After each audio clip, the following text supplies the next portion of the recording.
Roll call, please. Mrs. Brew? Mr. Babalani? Here. Dr. Hayes? Here. Mr. Menegini? Here. Mr. Pop? Here. Can we have a motion to excuse Mrs. Brew? Make a motion to excuse Mrs. Brew. Support. Mr. Babalani? Yes. Dr. Hayes? Yes. Mr. Menegini? Yes. Mr. Pop? Yes. Approval of the minutes for the regular meeting of October 3rd, 2016. Any additions or corrections? Now we need a motion to approve. I make a motion we approve the regular meeting notes from October 3rd, 2016. Support. Dr. Hayes? Yes. Mr. Menegini? Yes. Mr. Pop? Yes. Mr. Babalani? Yes. Next is approval of manifest 2016-19 in the amount of $300,765.32. Mr. Menegini, any questions? No questions, but one comment. I see where our purchase power for September was only $25,299, which is basically $100,000 less than last month, which tells me we've had a lot of water and keep on raining. Mr. Babalani? I have a couple, Doc. I would like to make note that on the first page, down the administration side, WPPI, $933 support.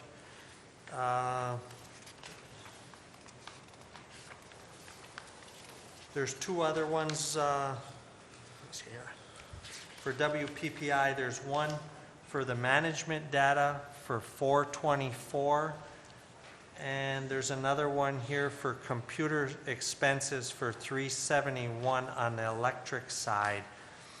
For this automatic meter process, how come none of this is charged out to the water meters on the water side?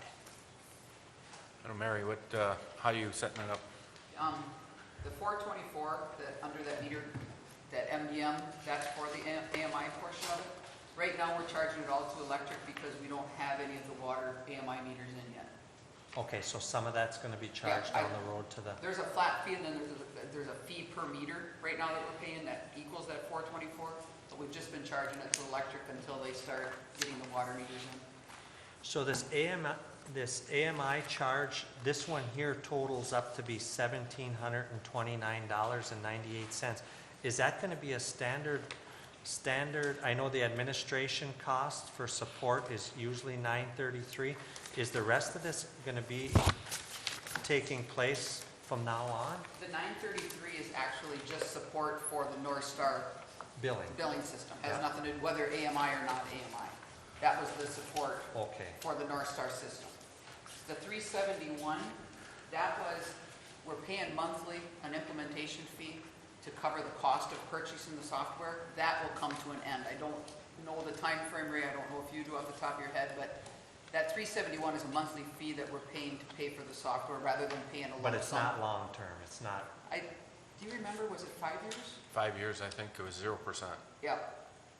Okay. Rather than paying for it up front. How about the 424? Now It's that on- will continue on. That's going to be a monthly fee that's associated with the AMI meters and them providing the MDM, the management side of that. Okay.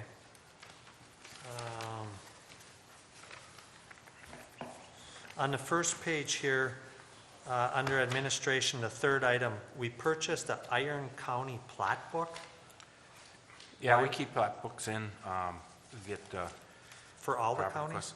requests. Just our neighboring counties. Okay. Okay, and then I go to the third page.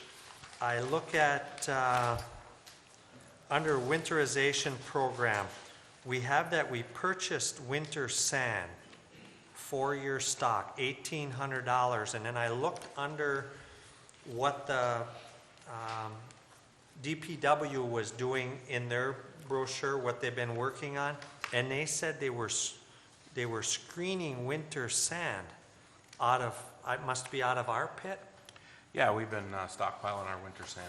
So how come we're purchasing sand for $1,800 when have it in our pit that we're dealing with? I'll have to look at the details of that. 'cause You I'm know not- where, you know what I'm talking about? absolutely. I'm not sure why we would purchase sand, so I'd have to double check and see what that purchase was for. You see where it is on there though, eh, Ray? It's in major local, isn't it? It's on the third page. Yeah. Yeah, winterization maintenance. I I would think like, that's the crushing cost. I think that's a screening cost. well, but it says winter sand, no, it doesn't say gravel. No, but we did sand too. What we have to do is we have to actually, when they crush gravel and then they also, Okay, filter so this sand. isn't purchasing No. I think sand, that's- this is the crushing. That's the crushing, yeah, that's the. Okay. The work in the screening. They do Okay. a screening on it, Okay, yeah, I was under the impression the way it's listed that it was purchasing. yeah. I would like to make note that the Leif Erikson is a good, we had a nice turnout, it was a good deal, but it does cost the city, it costed the city $8,296 to put that on. No, the DDA picks all that cost up. Well, it's still, it costed, it's out of the city funds, but it's DDA, right? It's DDA. No, and then we had grant money plus we had monies from. They had, I don't know the details of the financing, 'cause I'm not really connected with it, but they had some money left over from previous years. I don't know what they took. Mary deals more with the financing of that. but We the pay all the DD bills through the city, but they actually, over the years, have brought more money in from sponsors, vendor fees, race fees. They actually have extra money sitting there right now after this year's event. Maybe that's a. You don't see the money come in? Yeah, maybe that's a cash flow where the city pays it and then gets the money back from. I'd like to see something on, put in for the next That's fine. executive We have session, financial just to see what statements it that I looks do like. for them, and, they take it to their meetings, so, yeah, I can do that. Okay. The DDA did donate $500. Okay. That's all I have, Doc. Mr. Pop? I have none. Need a motion to approve? I make a motion, we approve Manifest 2016-19 in amount of $300,765.32. Support. Mr. Menegini? Yes. Mr. Pop? Yes. Mr. Pavelani? Yes. Dr. Hayes? Yes. Next on the agenda, is anyone wishing to make a comment on any agenda item? If so, come to the podium. Otherwise, we'll go on. The Homeless Awareness Week proclamation, Mr. Anderson. Thank you, Mr. Mayor. We received a letter from the Dickinson Iron Community Local Planning Group requesting council consideration to pass the attached resolution to declare November 12th through 20th as Homeless Awareness Week. In the letter, it talks about some statistics on the homeless in both Dickinson County and Iron County, and so the resolution identifies some of that and declares the 12th through the 20th of November as Homeless Awareness Week. Anyone like to make a motion? to I'd just approve? like to make a comment on this. It's hard to believe the statistics on this. Usually you think of homeless people, you think of the big cities, slum areas. But here in Dickinson County, there were 428 unduplicated homeless in Dickinson County. Number is 107 higher than the previous year. This is what really hurt me. These numbers include 142 children, ranging in age from 5 to 9 years old, and 85 of these had a disabling condition. It's just, I never realized it was here in a little area like this. It's terrible. Lee, if I could add to that, the other part of trying to work with this unfortunate situation is our local churches do quite a bit to try and help out. And so if you ever get an opportunity, and if you're looking for a place to donate and find talent, money, our local churches do a wonderful job at trying to address this. And it's something that we're also working on to add additional programming. So they work very well with our community, and they are the community. And so go out and support them, because this is really something, this situation. there a motion to support this? I'll make a motion that Resolution 2016-21 be approved, designating Homeless Awareness Week from November 12th through November 20th. Support. Mr. Pop? Yes. Mr. Babalani? Yes. Dr. Hayes? Yes. Mr. Menigini? Yes. Next on the agenda, approval of the MDEQ SAW grant agreement. Mr. Anderson? Well, this one is going to be, we're going to go back a couple of years. In November of 2013, City Council passed a resolution to submit a grant to the Michigan Department of Environmental Quality for this assessment management program. It was a new program. Back at that time, the DEQ, I believe, and Jeff Shulquist from Coleman Engineering is here. Coleman Engineering put together the grant for us, assisting us in the program. If I remember right, is this part of the bond money? Yes. Yes, okay, so they passed a bond issue back then to work with some of these types of issues. And so they came up with this grant program. And so we submitted in November, and within a few months, the DEQ put out a list of communities. They graded the proposals, and I don't know how many, 450 some odd communities, I believe, were on the list. We were down in the lower third of that. Yes, it was a random draw. They weren't rated? Okay, so we weren't in the lower third of the rating. We just happened to be. We couldn't get our rating. We didn't get picked up in the upper two-thirds. But over the last couple of years, you know, they've been running the program, and we fell into funding for this coming up year. And it's a 3-year program. One of the keys and reasons why we went forward, it's a 90% grant unless you were, what was the term they used? Disadvantaged, and we didn't quite make the disadvantaged list. If you were disadvantaged, it was a 100% grant. This is a 90% grant. The key is that once this is all through, this asset management requirement is going to be a rule. And if we don't do this now, we're going to end up doing something later, and it's going to cost us more than what we're putting in the 10% match. Jeff, if you at least come up, you can help kind of explain the program. Coleman has worked on 2 other grants in the community, 2 other programs. They're working with Iron Mountain and Kingsford. They happen to be the past year. They've been working on this, so why don't you give some more detail on it? Sure. The program, like Ray said, it had approximately $550 million was given to this program, and they're going to put a mandate on the communities to do certain asset management type activities. They're going to put that mandate on through your NPDES permits at your wastewater treatment plant. So you're going to be something that's going to be required, and this is a one-shot deal. There are some communities that did not apply for it. There was some strings. We were a little bit hesitant at first to apply for these. Some of the strings looked a little bit touchy, but after all was said and done, we worked those things out with the DEQ, and we think we know we have a good approach to it, and this is a good way to get this done with grant money, because if you were not to proceed on with the grant, you'll still have the requirement to do these sorts of things. It's a big program. It's a big job. It's going to take place over 2 to 3 years. I think 3 years you have to do it. Hopefully we can get most of the things done in 2 years. It's going to inventory everything in your sewer system and stormwater. You have 2 separate grants here. One is for your sanitary system, one's for your storm system. Everything will be inventoried. It'll be shot at survey grade shots.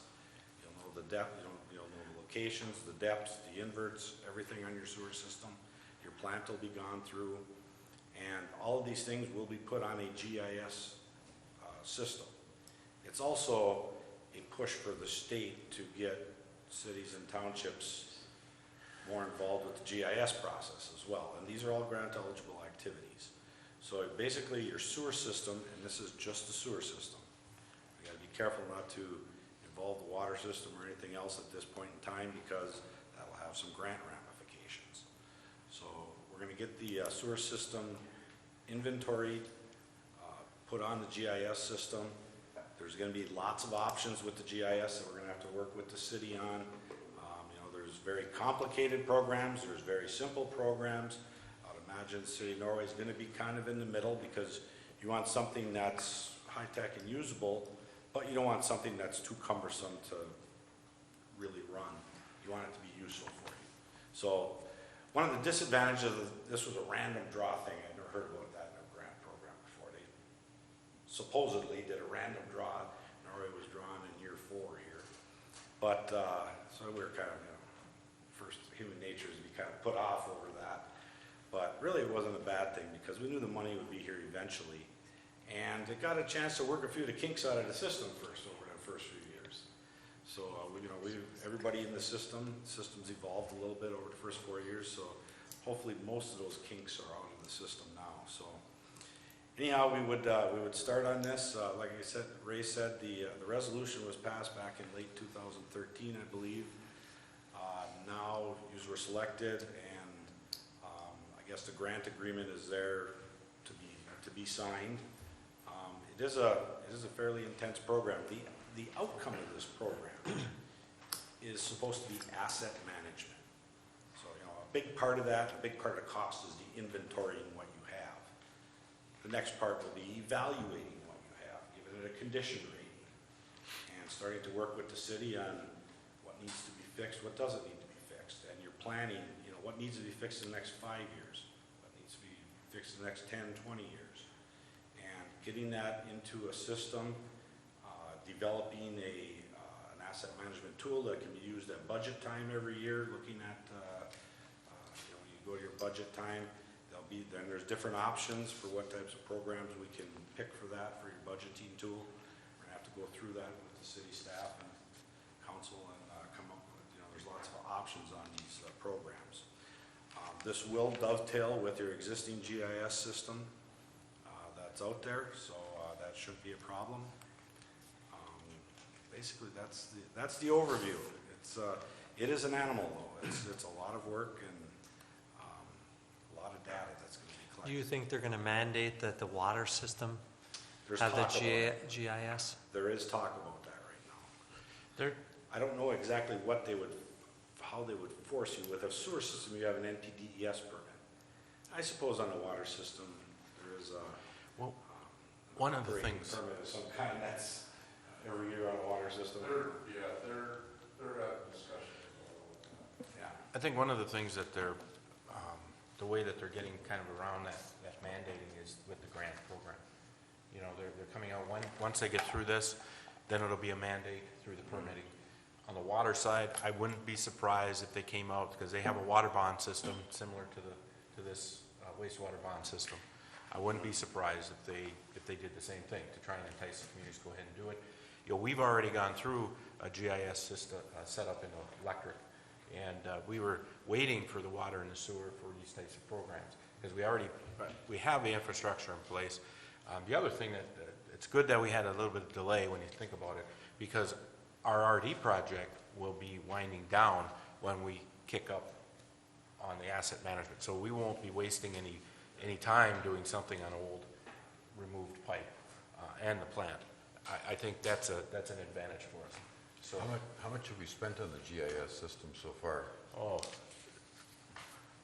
Doc, we've been working on the GIS system for 10 years, you know, so I'd have to go back and look. I mean, Is there any of we've that money invested that in- would be refundable through this grant? No, they're pretty, in fact, they've taken from the initial stage, they've taken some components out, because Yes. communities were, They used to pay for a server, and now they're not yeah, paying for a yeah, server. so they're getting pretty cagey, and that was right away, if I remember right, because we had a server in this, and they took that out. You know, so.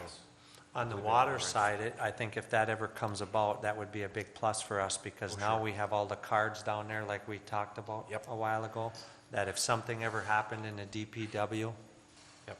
we'd be screwed. And it is a powerful system, because it's a smart map. We've talked about it before. It's on the system.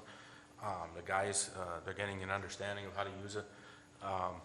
You know, the information's there, and then the office can use it. I mean, I use it all the time for different things, because the way we started our GIS is we started with the properties.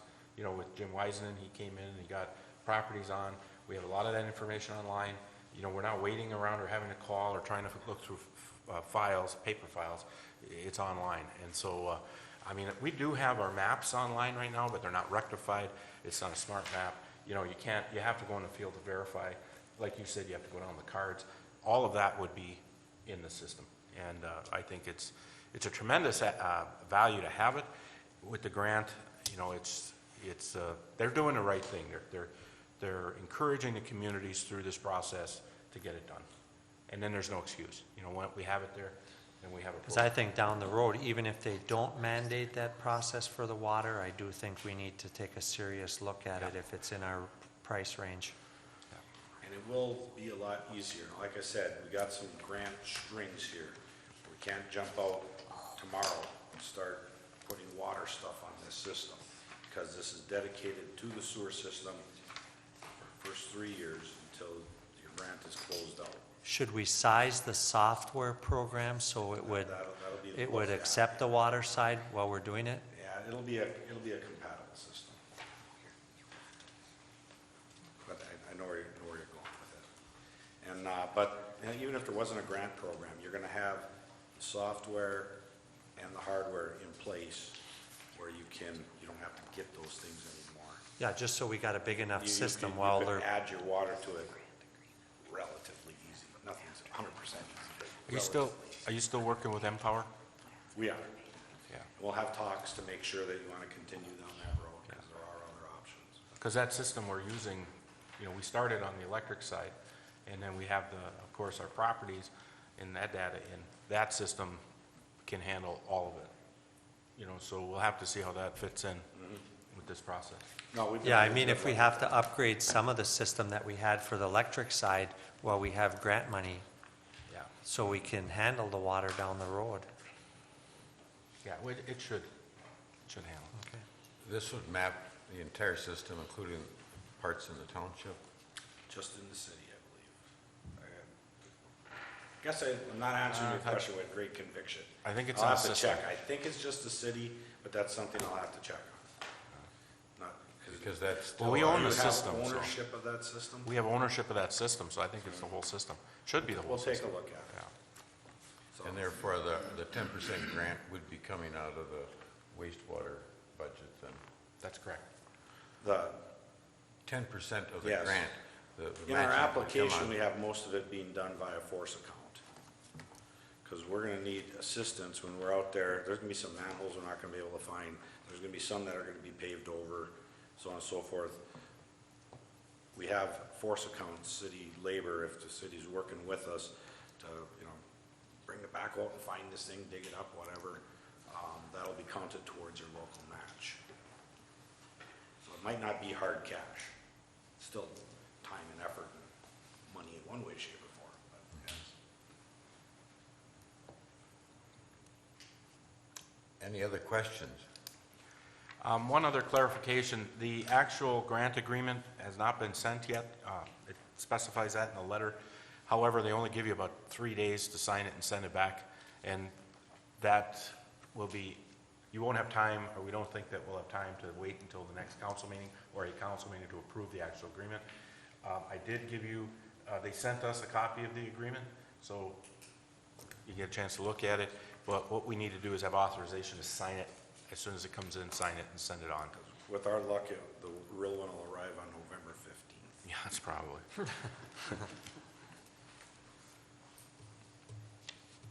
Any other clarifications or questions? Jean Bradford, Travis Farm Road. I just have a question. What is the amount of the grant? The two combined are approximately 580,000. I can look up the exact number, but it's about 580,000. 589,742. And then 10% of that will be 50. provided out of the city's money. Sure, 58,900. And it may be done by what we call force account, which is the use of city equipment and labor to help with this process. And that's also spread over 2 to 3 years. 2 to 3 years, yes. And if there is cash, it's coming out of the sewer fund. If there is, yes.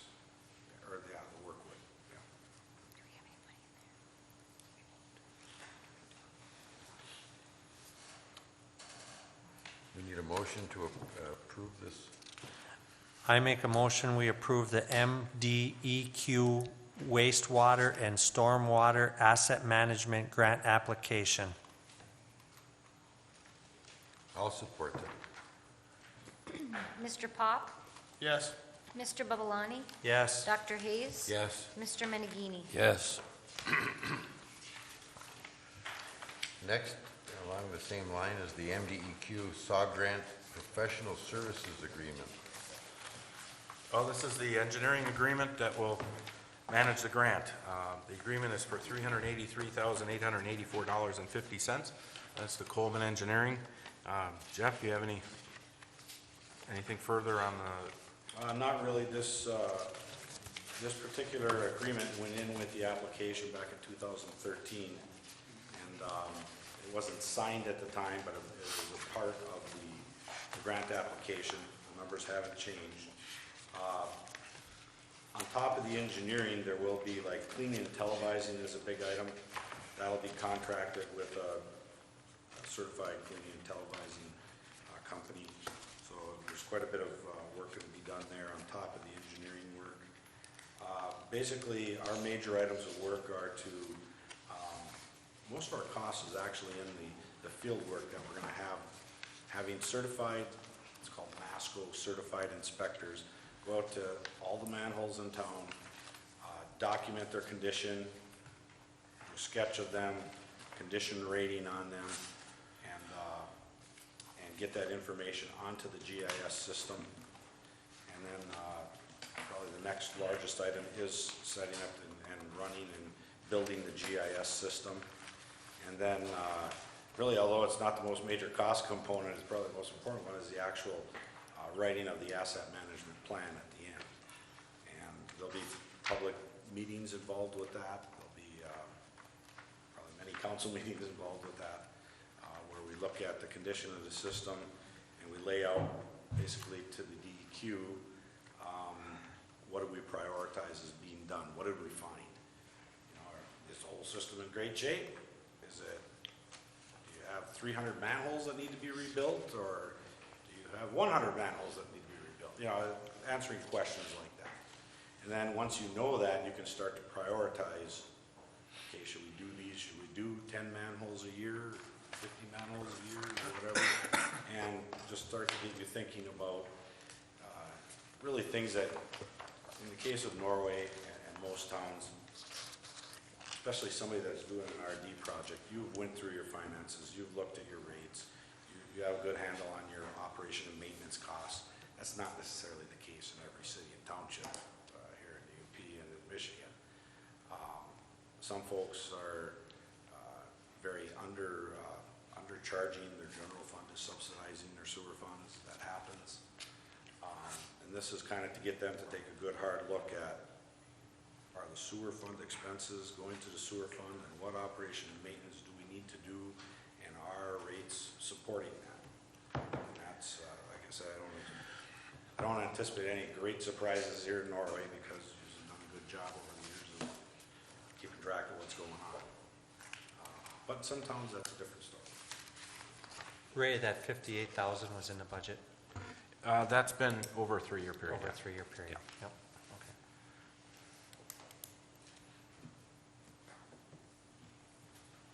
Any other comments on the agreement? I guess if we approve one, we should approve the other. That sounds like Mr. Anderson. I agree. I make a motion, we approve Coleman Engineering's professional service of the MDEQ wastewater and storm management asset management grant for a price not to exceed $383,840 or $884.50. Okay. Go ahead. Support. Mr. Babalani? Yes. Dr. Hayes? Yes. Mr. Menegini? Yes. Mr. Pop? Yes. Next on the you agenda, very much. request to vacate the right-of-way of Lakeside Drive. Mr. Anderson. Okay. Request has come up to look at the north-south run of Lakeside Drive and to vacate that portion. I gave you a map of that situation, of that location, and it's the area that we were working on the storm sewer project. So the thought is that it would also be further assistance in the storm runoff issues for any other surface water. What I did was, we took I'm trying to read that. It's about a 75-foot stretch from the intersection with 14th Avenue and Lakeside on the south end of the north-south run. Runs about 75 feet. It cleanly comes to property corners, and then one of the reasons why we went around the corner the way we did, or the way I recommended it this way, is that in talking with the crew, the DPW crew, they can go in and on a dead end and plow and then either back plow or make the turn, but they are concerned about area places snow. With the hillside and where some of the homes are located, it's probably prudent to keep that section of that straight stretch, and that would be the area we would deposit the snow. Under the rules of vacating, the request has to come to council, and the council then approves the attached resolution in form, not moving forward with actually vacating, but moving forward with publishing to vacate, where we would then publish the resolution in the paper, and we would conduct a public hearing. A public hearing takes a minimum 15 days public notice, and so we need to get this in the paper right away.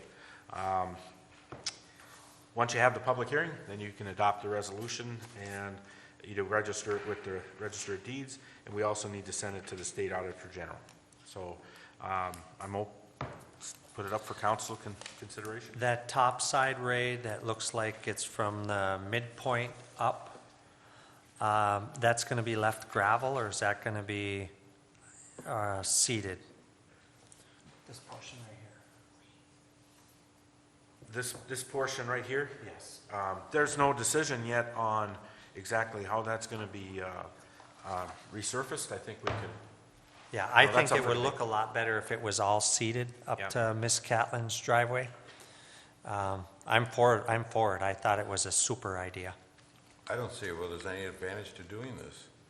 It's just going to make snow plowing more difficult, and it's going to give two people a little extra lawn to mow, but I don't see where this is going to be an advantage to anybody.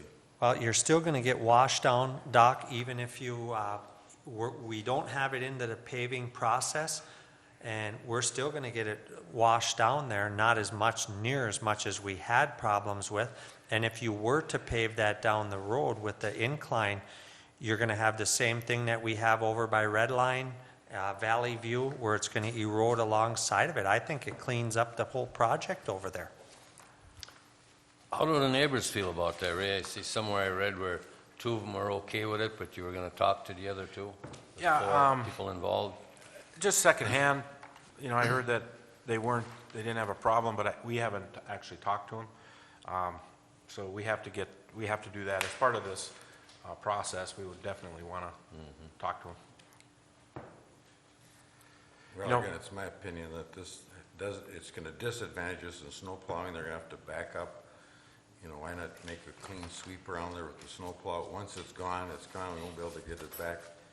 I think that we'd ought to leave this alone myself. Well, I think we should get the information from all four of the people and have the public hearing, and we still can decide against it. As far as the, we would be keeping easements, right, Ray? Because Oh, we yeah, have we our always- line going down there? We always keep utility easements. Okay. Yep, always. I mean, this part of the process is just basically approving, directing us to go forward and publish and go for the public hearing. You don't have a final approval until 30 days out. By the time we get it published and have the public hearing, it'll be, 2 meetings from now. We won't be able to do it for the next meeting.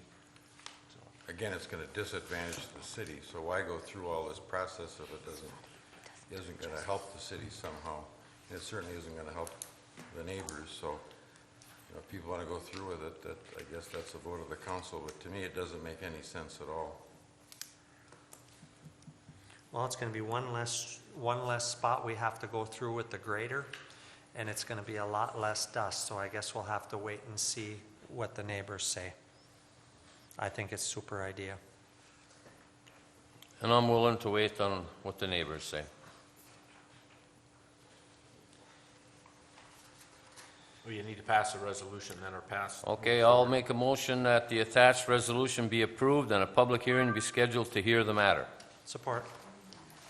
Dr. Hayes? No, Mr. Menegini? Yes? Mr. Pop? Yes.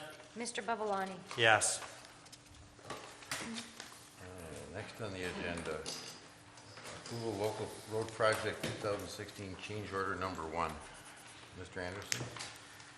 Okay, over the last 3 or 4 business days, we have been feverishly working on different options. I received a call middle of last week indicating that they're starting to work with a closing change order, calculating up the quantities, and we estimated, or there was an estimate of $57,000 that we'd be saving on the project. There was also, and since I was also working on a change order, to request the council to look at line painting. There was some shoulder widening up on 14th and 16th Avenue. We have 2 patches that we're going to have the contractor pave from a water, 2 water leaks. And then, of course, we got a little bit of work, pavement work for that 14th Avenue storm.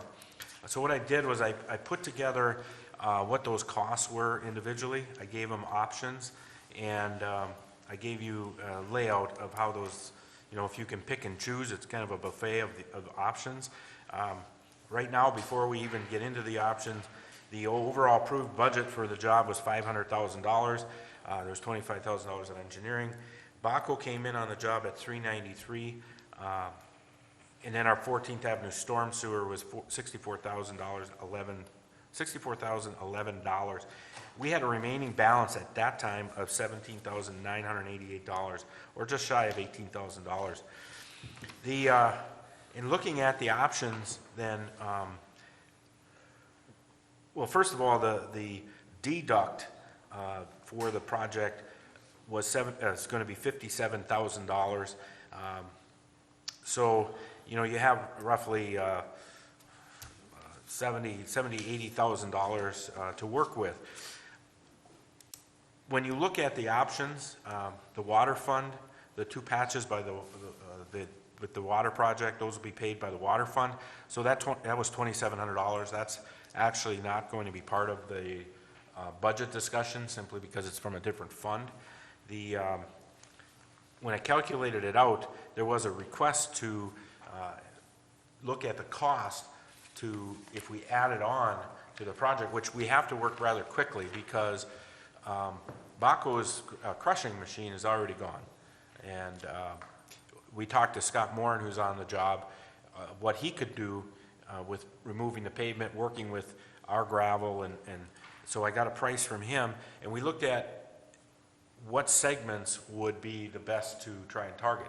And it was brought up before to try and do that section on Scenic, going from 14th Avenue, a little cutover, all the way over to the pavement, the new pavement that we have on Scenic.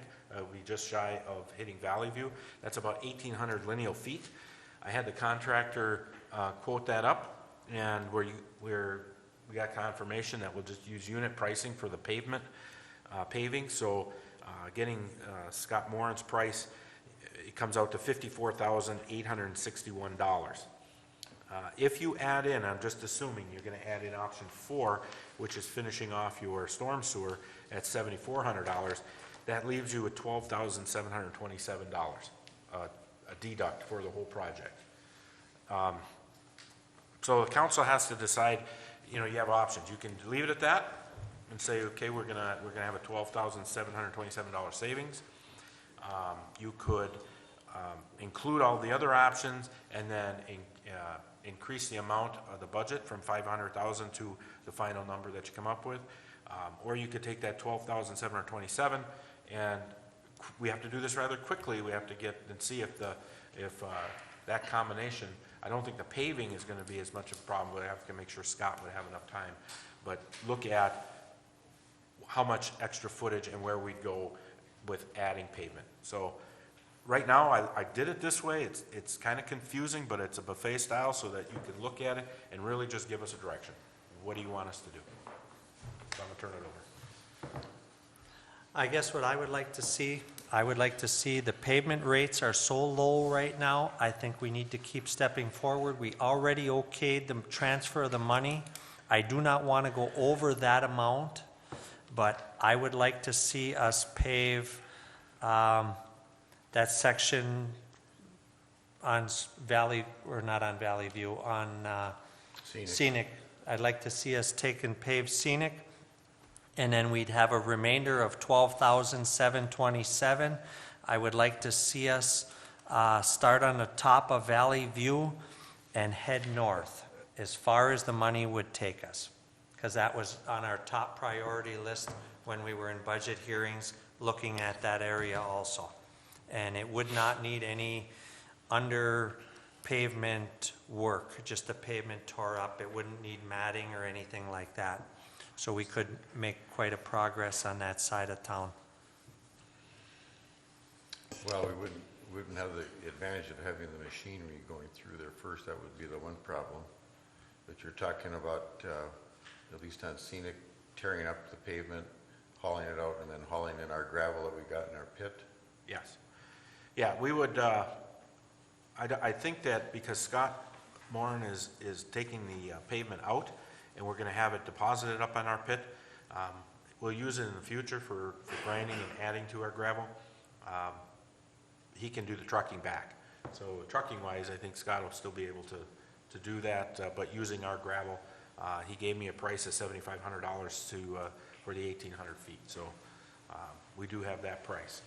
And I did calculate out based on the unit pricing of the asphalt and using Scott's number for that gravel, it comes out to $30.48, or just about $30.50 per lineal foot.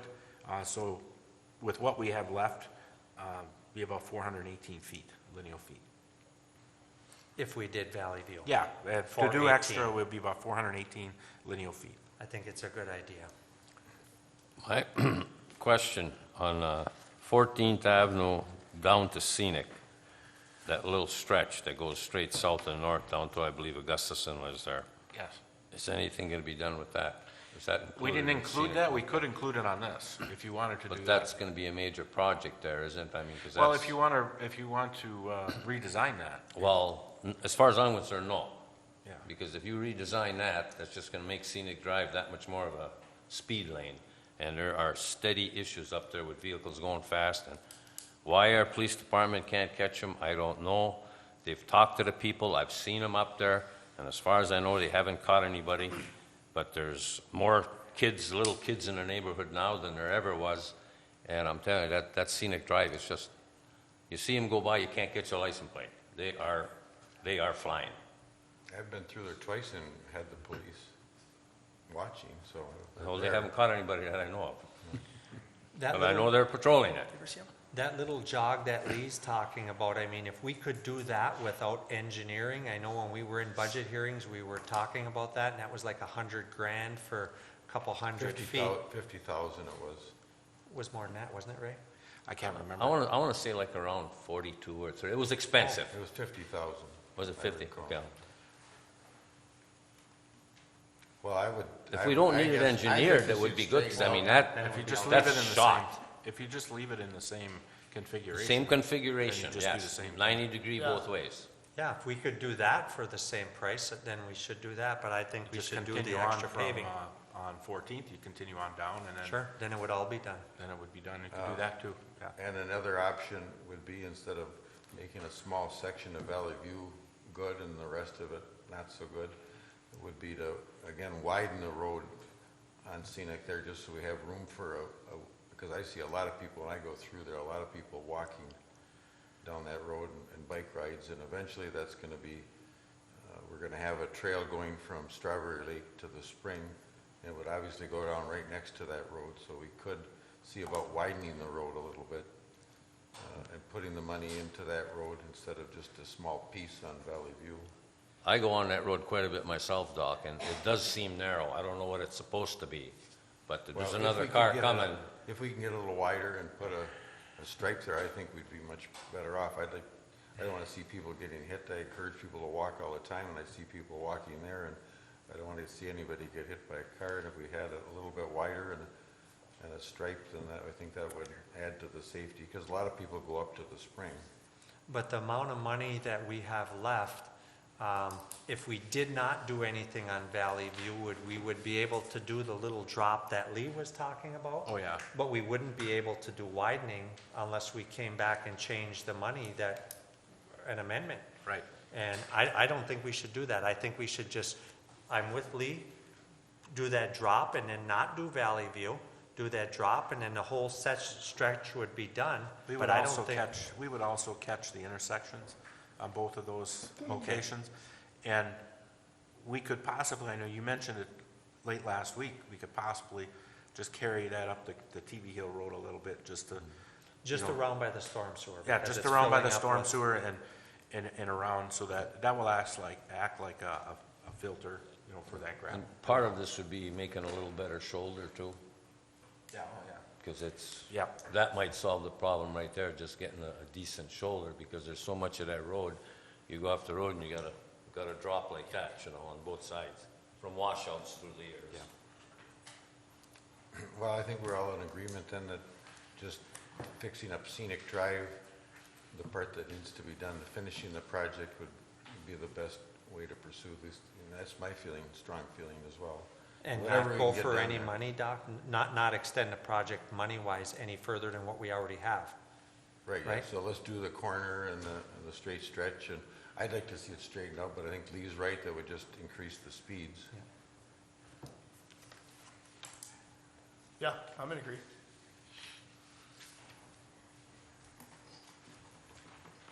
So now we have to come up with a motion to. Okay. How would it be if we made a motion to do as much paving as we pave that whole stretch and not exceed the amount of money that we have? Grant, what would you be comfortable with on the language for this?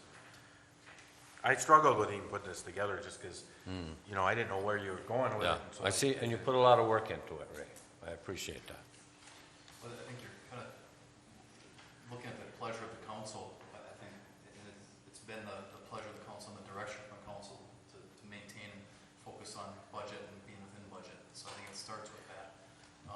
Not to give free rein to any contractor, just to continue on and do as they please. So I think, as noted, start with the price that you have that you wish to fulfill. I think it's a $500,000 budget. If there's X remaining, utilize that X remaining to do as much road projects as possible.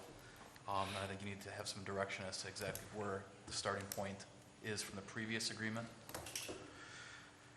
The ending Baco's point. current contract is for $393,001. Let me start. If you take the $475,000 of construction money and you take out the storm sewer project at $64,011, you know, that leaves, Well, I don't think you gotta take out, that's a big expense, and I don't think you gotta take. well, I'm that just out. trying to get down to the Baco number. Okay. So if we use 475,000, I wish I had my HP.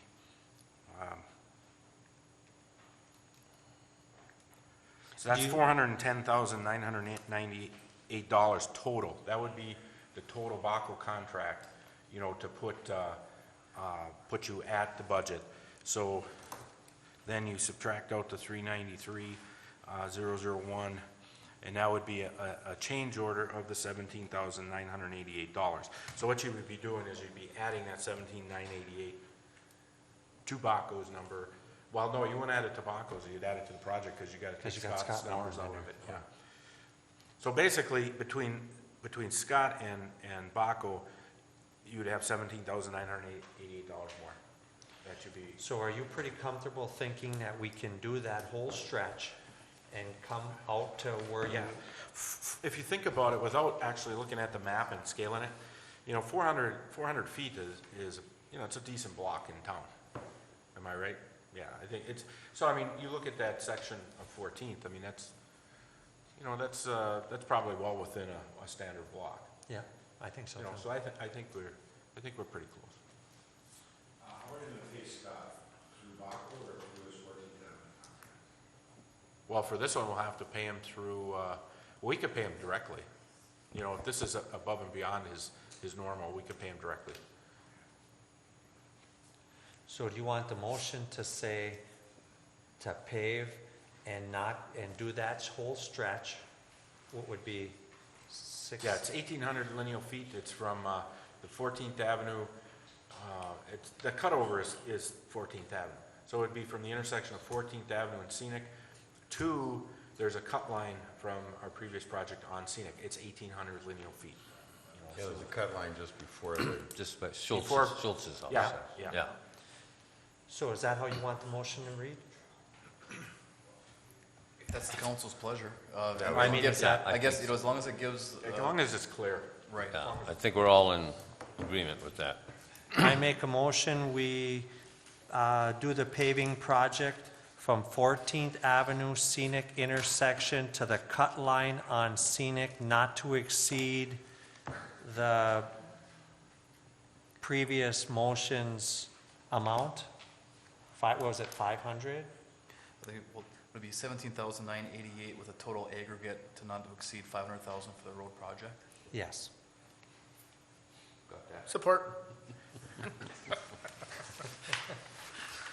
if you don't, just ask Grant. Okay. Who seconded that? Scott? Mr. Menegini? Yes. Mr. Pop? Yes. Mr. Babalani? Yes. Dr. Hayes? Yes. Next on the agenda is land purchase, 1607 Railroad Avenue. The Walk Bar.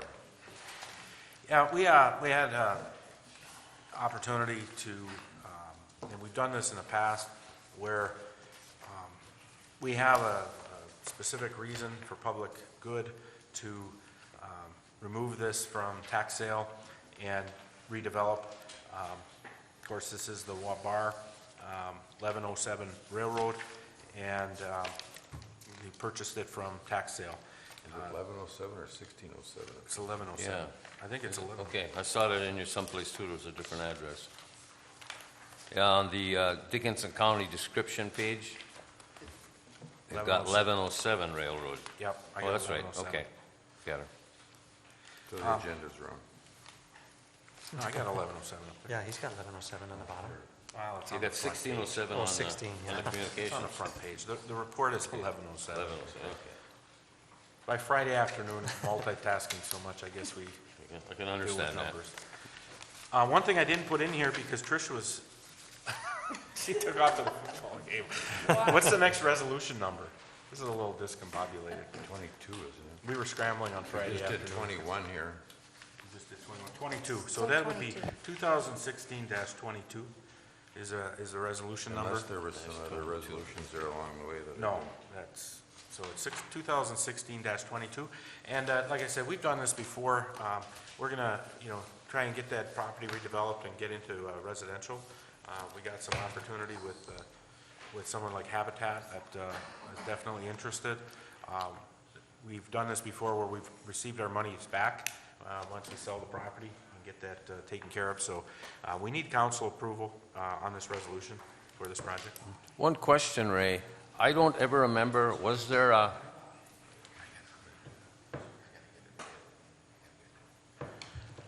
another house on that end of the lot, or was No. it always just an empty lot? 'Cause That's I- just an empty lot. yeah. Okay. So if somebody does build there, we'd have to run them new sewer and water. They need new sewer and water. If they did two, If they get two, yeah. if they get two, yeah. Well, I'm I don't assuming it think they're would gonna, be, because, I don't know if they're gonna get two or not, but, well, that's up to Well, them to there's two decide. It lots seems there, to be so- big enough where Yeah. there could be two of those houses there with no problem. right. Okay. I don't know if there's a stub, I mean, Yeah, who knows? who knows, yeah.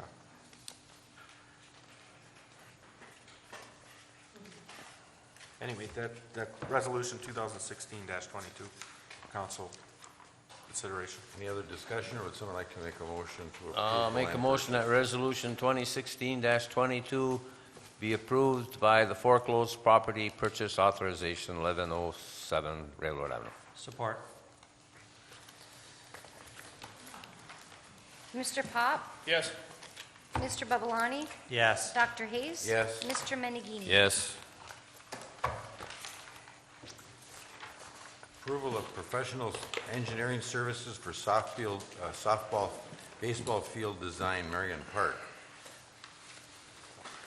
Okay, the last item here is something that we talked about through our Norway 125 process and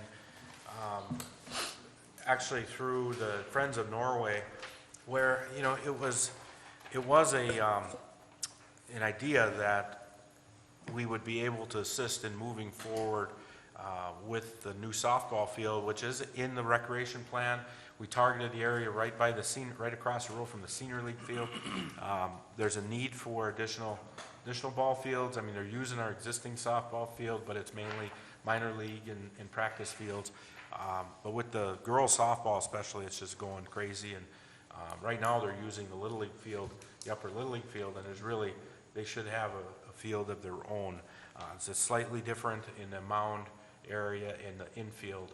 And so the group that we were working with was working so hard at trying to kickstart this. They've been trying for years to try and get a volunteer effort. And finally, I just said, look, put together a proposal so we know what it's going to look like. We know what the engineering looks like, the proposal, and we actually can have a budget and see what kind of a contract amount would be necessary, or what in-kind volunteer type of work we could have, because really we're working off of ideas and not having hard facts. So Brett By from GEI is here. He was a valuable part of our committee. We're right from day one. He's worked hard with the 125, and I think he's a big, obviously a big proponent of what we do out there. And so I said, well, Brett, put together the proposal. So Brett, I don't know if you want to kind of explain what you have. It's a standard proposal. It's just a standard proposal. It's just a design and cost estimate of a new softball. It's just a standard proposal for a new design and cost estimate for a new softball and baseball field down at Marion Park. Like Ray said, we've been working hard at trying to get funds, volunteer funds, and coming up with it on our own, and we've been striking out here and there. And with girls softball just exploding in the last couple of years, there really is a need for a new field down there or somewhere, and what a better place than Marion Park. So Ray asked me to get a proposal together on what it would take to get a design, a plan set, and a cost estimate. So that's what you guys have. Well, I see the Norway 125, Friends of Norway. They've got a couple $1,000s sitting there, and your price is $1,500, so obviously that's where the money would come from. But I thought I read in here someplace, Mr. By, about they would do a little work on the other field down here too. I mean, granted, it should be a field out there where the rest of the fields are. Okay. But wasn't there some talk about fixing the field up down here a little bit better for practice, if Strawberry nothing Lake? else? Yeah, Strawberry Lake. There was some talk about that, and the problem is we don't have any equipment. All of our equipment is at Marion Park to do any work down there. So it's tough for us as a volunteer group to go up here and haul dirt and cut the grass and do all that kind of stuff. So there has been talk about some help doing out there, but it just hasn't come yet. You don't have the irrigation or nothing like No, that nothing out there like that to out maintain there. a Yeah. nice We field. don't have the dirt rakes, we got the nice rakes out at Marion Park where we can keep the infield nice and groomed and keep the grass off of it. Where are you thinking you would put the field? Back to back with the other one? It'd be pretty much back to back, the exact location is Yeah. this, but yes, it would be back-to-back facing kind of the new tennis courts area. That's why the proposal is important, is that then you get some of those questions, answered. There's kind of a low area just on the opposite side of the road. That's the area that. And it's all nice sand there. I'll tell you what I would like to see is I would like to see us take we got the timber sale money that goes to the Parks and Recs typically.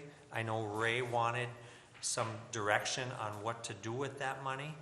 I think this would be an extremely good spot to spend it out at Marion Park. Take that $89,000, it's extra money that we didn't have in the budget, that we sold the timber and now we have the money.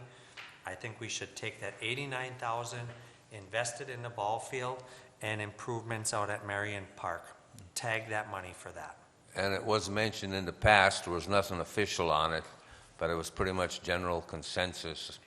This might even go back 5 or 6 years ago, where the council at that time had stated any land sales and timber sales would go to Park and Recs, because we have no money coming in for them. It's not any taxable money that's going there, But I agree with Mark on that 100%, but we also got to try for grants. And we've got plenty of time. Start putting in, see what we Could get, all we- the help we can get, Could we earmark that $89,000 for the ball fields? And then if we get grants, utilize the rest of that money, that we have grant money, that we could subsidize that $89,000 and spend the rest of it at Marion Park, because I think that's the major spot. That is the perfect spot for everybody to hang out with the ball games, and it draws the state in, the tournaments and stuff. I think we should earmark that $89,000 for that project. Yeah, you just approve a motion, restricting that money for I'd that like to purpose. see it earmarked for Parks and Rec and not any one particular project. And with that project, I think has got top priority, but, to say that we're gonna spend every nickel of that down on that ball field, I think would be a Well, the little first amount of premature. money that's out of We don't know that, what the budget is gonna be. I don't think we spent that You much start in the maybe past. just by restricting it, to Parks and Recreation, and then further restricting it to Marion Park, if you want to do that, pending what our budget comes out at. I mean, we want to see what the And that's numbers what look like. this is the first step in it, is getting a design and what kind of money we're looking at, 'cause so you would recommend tabling it to Parks and Recs and earmarking it, tagging it with the ball field? Well, I think Marion Park. any projects that we come up with, the budget has to be approved by the council anyway, Yeah, so. You could we table would it, or you could restrict it that way, pending, what we come up with, and we come back and we just see how much money, is estimated. And again, like you said, there's other grant options, and you see how long that would take and where we could, see what we can do. But if we. I'm just afraid if everybody says, oh, wow, they got 89 grand now. Well, I was gonna donate something to them, but they got more than enough money though, That's why we should go out looking for donations and grants, anything. and Yeah, again, I think- understand that, but you think we should earmark that so this project would be covered? I mean, the We- ball people did a lot of work on the 125, and this would be a good push for them. They're the ones And that we need originally it. started it. And we need it. We need the ball field, and it would really give them, it would show them that they mean a lot to us for what they did. I don't think any of the ball fields in the past that we built have been engineered, not that I can recall anyway. Well, And I I don't think think. John Beck has done a lot of work on that, and he's done a lot of calculations on the right size. I mean, I have folders upon folders of information he gave to me that's well laid out, and so he did a lot of calculating on it. I think, the budget-wise is the key. I mean, you have to go down, especially in this location, you have to go down and find out what your gonna be some topos look drainage like. issues You've got some and- drainage issues in this area that I'm a little nervous about, we talked about. And the budget, I mean, you sit down and calculate on what it would cost to move dirt around and to get this done. So it's, the other projects, I think we're pretty much up where, you had a pretty good ground to work with. This one it's got a challenge. We gotta do some stumping, we see how much room we got, so. So what are you thinking? Well, first You of do all, you know. We gotta approve this. Approve this, move forward, and then restrict that 89,000 to, It'll be a separate resolution. it would be a separate resolution restricting it to Parks and Rec and Marion Park, and then really restricting it until this process is done, so we can see how much we have and so on and so forth. So that's how I would do it. Is that good with you? Yeah, I listening to council's pleasure, I mean, if you were asking for some direction on where to, you have to put the deposit for the funds from the trees somewhere. Council is indicating put it into the Parks and Rec with a focus towards Marion Park, which makes sense. And And we the don't, ball we wouldn't, field. well, we wouldn't spend it, well, you could just say we're restricting it, we're not gonna do anything until we get this process done so we can see what that amount is, because then you would have figures. And we would also look at the plan, I mean, there might be, once you have, you know, you're gonna contract for the fence. You're gonna contract for certain things, and then other things you could say, we might be able to get, you know, some donated help, maybe building the dugouts, or, you know, some of the ground moving. That's what was done last time. Yeah, and I think it's hard to do that until we see what that looks like. And that's why I asked them to put this together. So pass this and then Yep. make a motion to push the other one into the Marion Park, Parks and Recs. One second, and I talked to Brett about this before, on the motion or the services agreement, on page 2, striking paragraph B on page 2, limitations of liability. It limits their liability to the cost of the contract, $1,500. I don't care for the limitations, it just is what it is. And I talked to Mr. Bai beforehand, he was completely okay with that as well. So it's like a little bit of a cleaning up issue in the contract. So I did talk to Mr. Bai before we came in and started that, so just to give him a heads up on it. So I'd ask that if the council's pleasure is to adopt the recommendation and hire GEI consultants to perform the engineering services with the caveat that paragraph B, 8B be stricken. I'll make that motion. Support.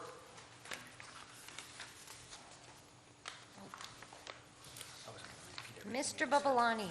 Yes. Dr. Hayes? Yes. Mr. Menegini? Yes. Mr. Pop? Yes. Thank you. Okay. Then make the motion to restrict the 89,000 for the timber sale to Parks and Rec. Marion Park. Earmark Marion Park Earmark ball Marion fields. Park. And then we'll hold that until we get this, pending this budget. I'll make the motion. We push the $89,000 timber sale from the hydro to the Parks and Recs earmarked for Marion Park. Support. Holding it until the ball field is squared away. Support. I guess I'd prefer not to earmark it, just because again, we have to approve the budget, but because we've got lots of other parks in this community, but that's what the majority of the council wants, I guess that's what they want. Dr. Hayes? I guess yes. Mr. Menegini? Yes. Mr. Pop? Yes. Mr. Babalani? Yes. Anybody in the audience like to make some comments? On the road today, boys. Marcia Gulslock, 209 Brown Street. I'm on the Parks and Rec Board. We have projects that we would like to get done.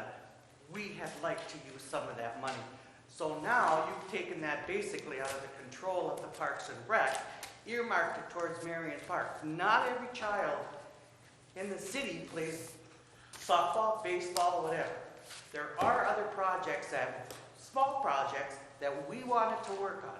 But if you take that money out of our hands, nothing gets done, other than a baseball field. There's extra money that was already earmarked in the budget for Parks and Recs. We didn't touch any of that. This is an additional that just came in. Know that, and we've been counting on that for a while, because we knew it was coming. It's always been said that money from the timber sales would go to Parks and Recs. It wouldn't be earmarked for anything specific until it got to the Parks and Rec. So By earmarking it for Marion Park, I believe you're tying our hands. And I think that this community and the children and everybody deserves to have more of the parks taken care of than just Marion Park. So that's that. The second thing I have is the road that's torn up on Saginaw in front of the Norway Current. I don't know if they had a water line break or something this past summer, and they keep fixing it, but with all the traffic for Holy Spirit and everything, it's constantly full of ruts, and I'm just wondering if they're gonna fix it before winter. That's in that project that we just okayed when they start on Norway Hill. Okay, so they're gonna do that. And my neighbor, he had his sidewalk tore up because there was a water line break there. That's the 200 block of Broad Street. Do they plan on fixing the sidewalk and all that stuff? Because it's a kind of a mud hole down there, right, especially with this rain. Where was that at? 200 block? Yeah, it's Pyreki's, right on the very last, it's the very last house before the city building. So I was just wondering if they were gonna get that sidewalk fixed before winter. Because right now, people can't go through it on their bikes and strollers, so it's kinda, and it's really a mess. That was a water project? I believe, well, I think they had a water line break or something, because I know that they had water coming through and it was bubbling up through the sidewalk. So they tore it all up and fixed it, but now it's just, the boulevard's all gone and into the yard and everything, and, I'll double check on that for you. okay, thank you. I would like to comment, I agree 100% that you're marking that 89,000 for Parks and Rec, but specifically, so I'd like to change my vote if I'm allowed on that. I don't know if I am. I would vote no against that motion, because I think we should, again, the council controls the budget, and to earmark it specifically for a ball field, to me, we don't even know what it's going to cost. I think I would have voted no. It's earmarked it specifically for the Parks and Rec. I agree with 100%. Well, when the Park and Recs has their next meeting, I'd like to get there. Remind me, Marcia. And see what their priorities are. I mean, maybe these other projects that they have can be taken care of. And that's one of the things we've been working hard on with this 5-year update, is looking at the previous priority list and going down through those priorities. So, you know, that list is pretty well, you know, we went through it at the last meeting and updated it, so it's pretty developed. Anybody else like to make some comments?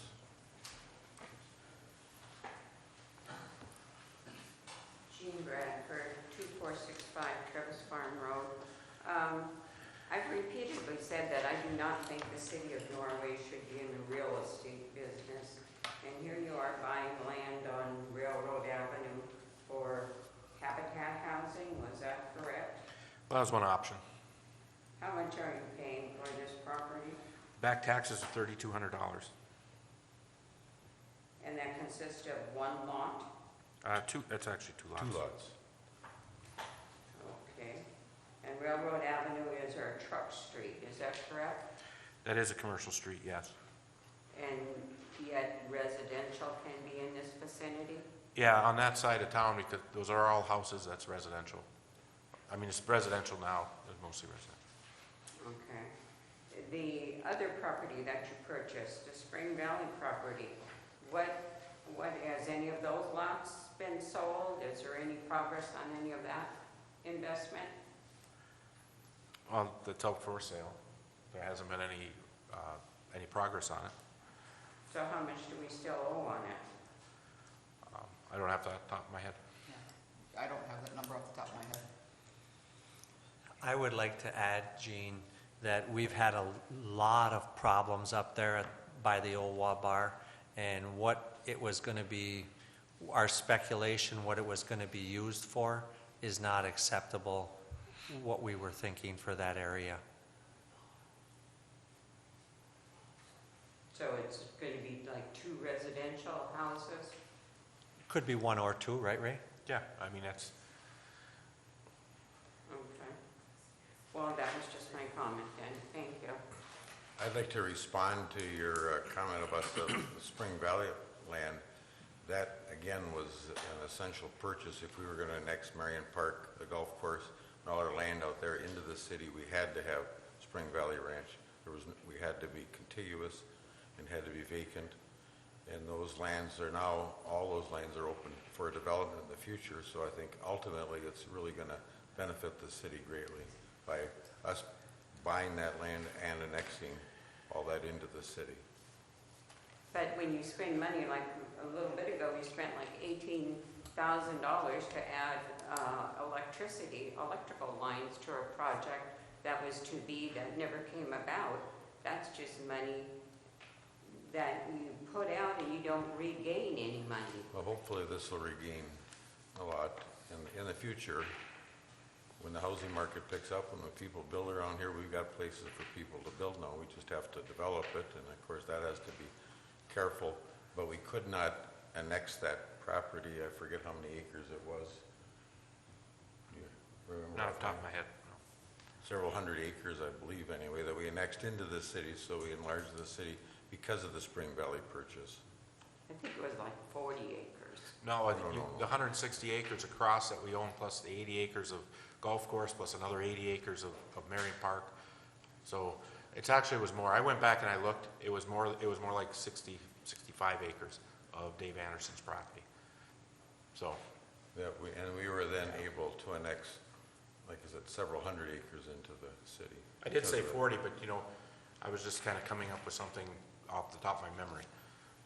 That's the liability. I should not say anything if it's The gonna new come back. housing projects out there down the road are going to be very beneficial to the tax base in the city of Norway that are out I behind the sincerely golf hope course. that, Oh, they are, because- they are. They will be. But none of them have been sold yet. We're going to be looking at a planned development out there in the future here. Do you have a prospect of it being sold? It's not even in the development stage yet, but we are looking at a planned development out there down the road. So we will get a tax base off of that property in the future.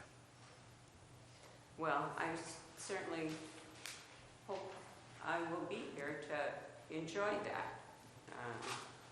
Thank you. Thank you, Jane. Anybody else? Bruce? You know, I want to give everybody just a quick update on the sewer project stuff. We are opening bids on the water sewer project on Wednesday at 3 o'clock. Ray, I don't know if you want to do those in this room or downstairs. Be downstairs. Be downstairs. So if anybody's interested in attending and see what those numbers are like, 3 o'clock here, Wednesday. We have pushed the bid opening for the wastewater treatment plant back to November 2nd. Had a lot of questions from contractors. I was a little optimistic when I set the date. That project is much more complex than a water sewer project. A lot of contractors and subcontractors and suppliers come up with things when they look at those complicated specs, and we want to have an appropriate amount of time to answer those, and you got to do that formally with an addendum.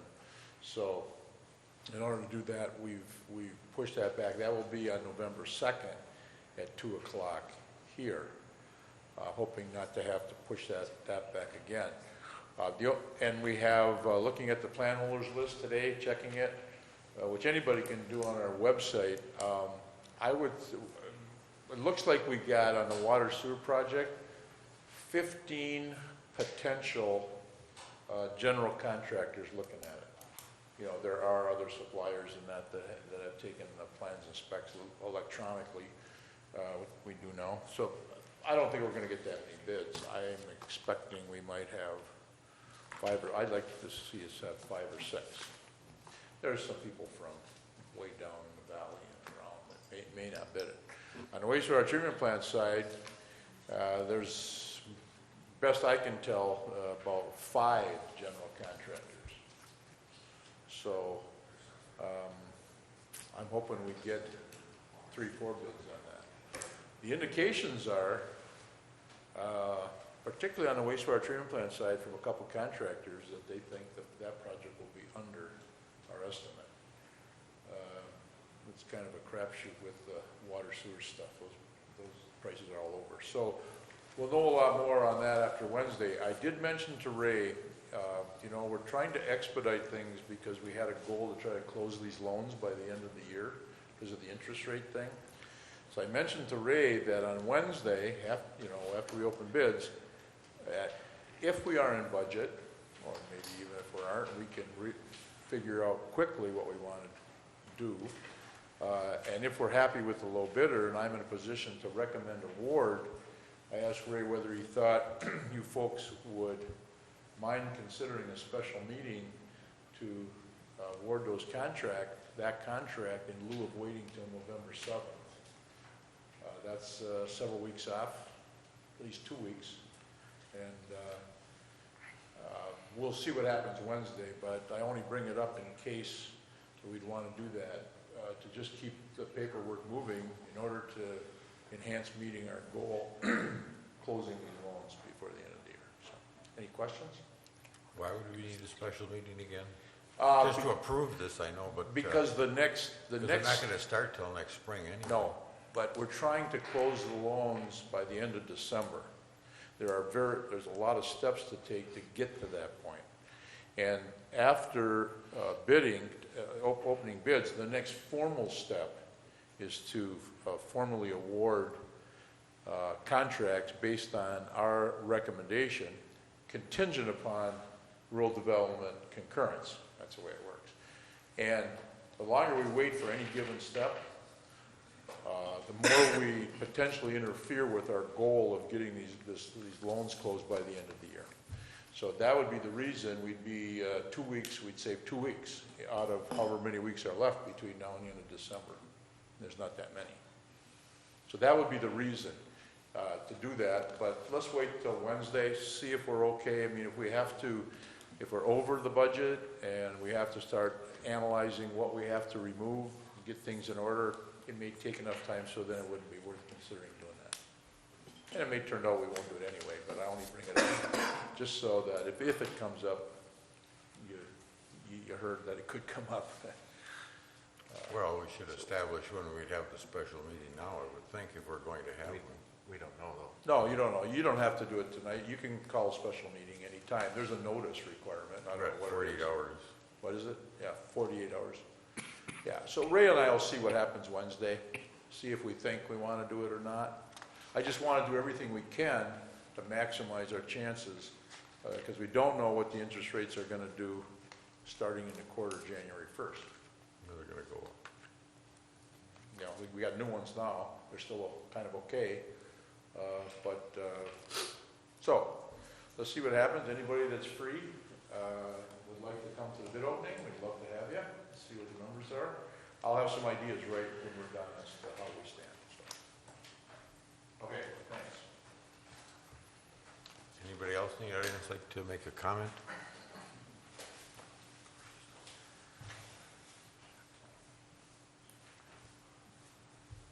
Shirley Foisey, 222 Brown Street. Earlier, Mr. Mangini, you were addressing the situation about the homeless in this county. I don't know how involved the city council is, but there is Light at the Inn, a homeless shelter that's going to be circulating between 7 churches throughout the county here. Iron Mountain, Quinnipiac, Norway, Vulcan, and Niagara.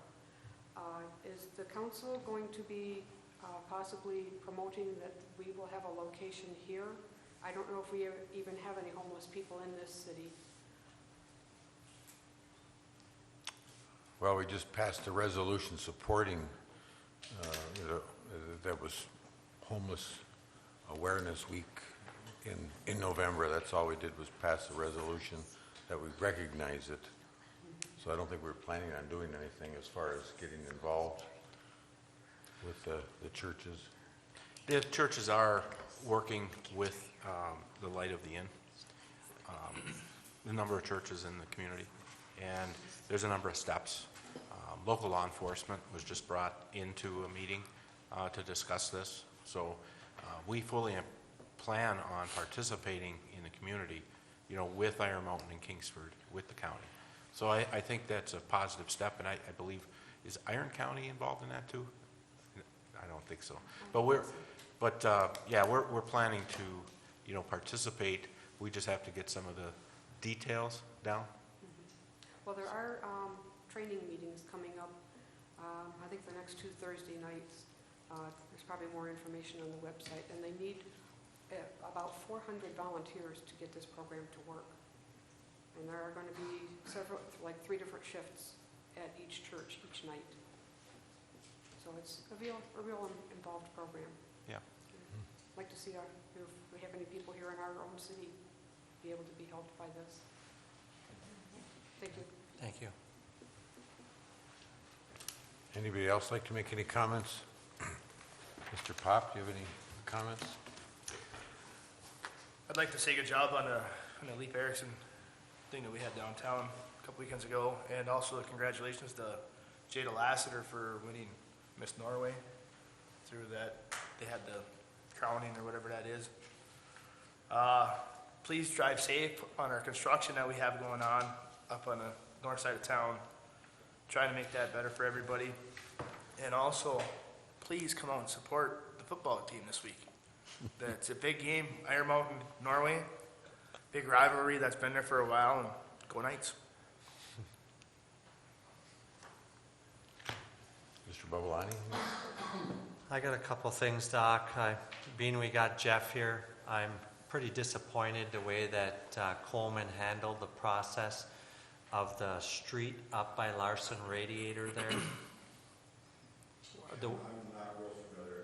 Well, I'm pretty disappointed the way it was handled. Ray, we talked and it was taken care of, but I don't believe they're doing us any justice on that project.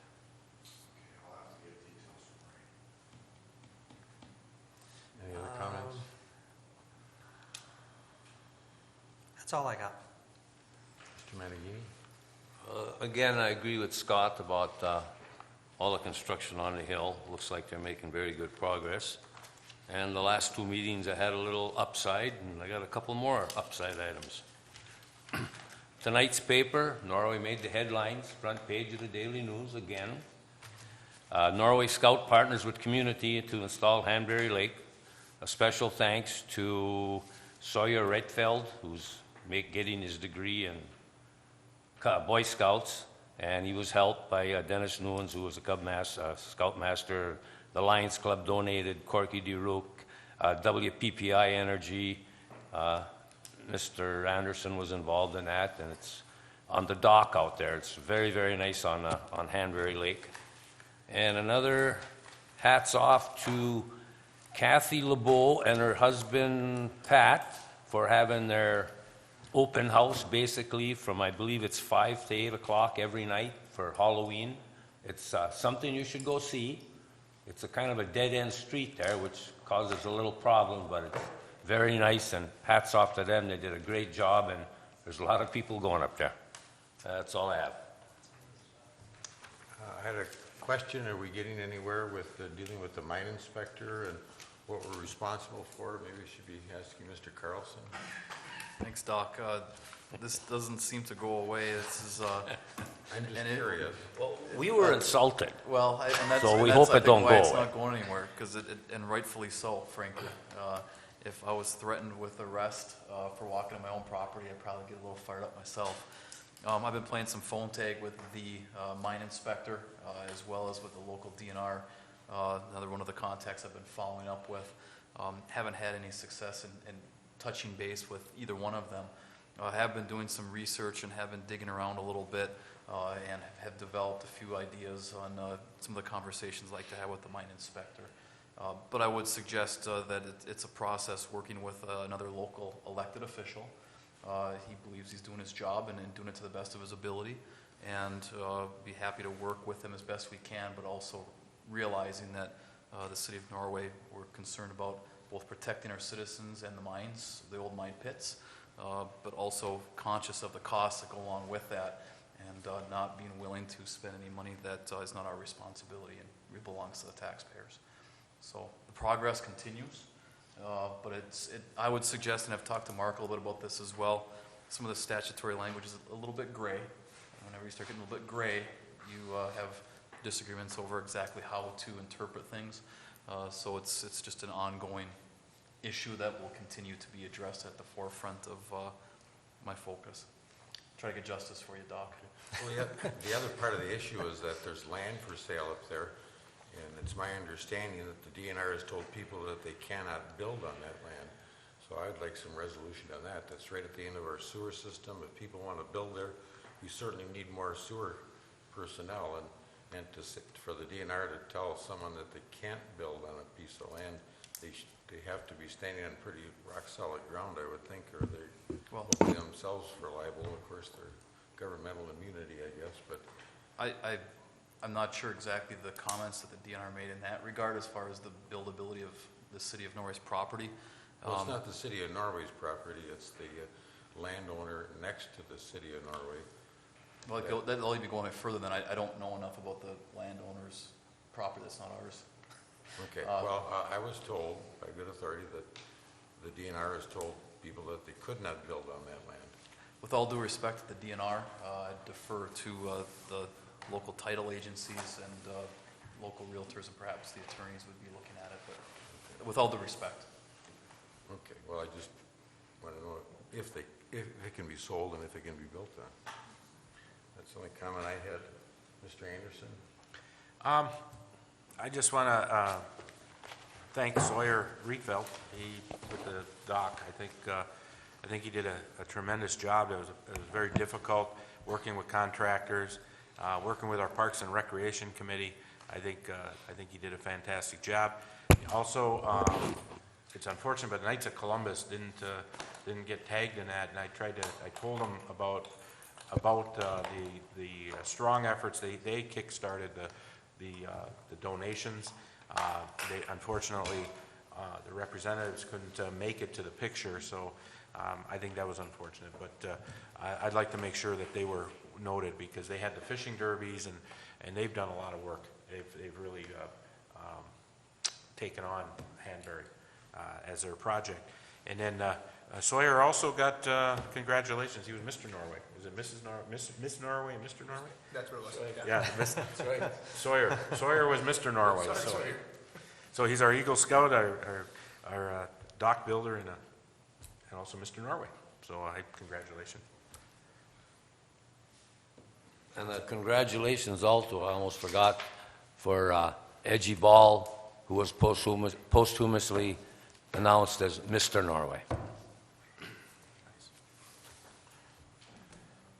We need a motion to be adjourned. I make a motion, we adjourn. Support.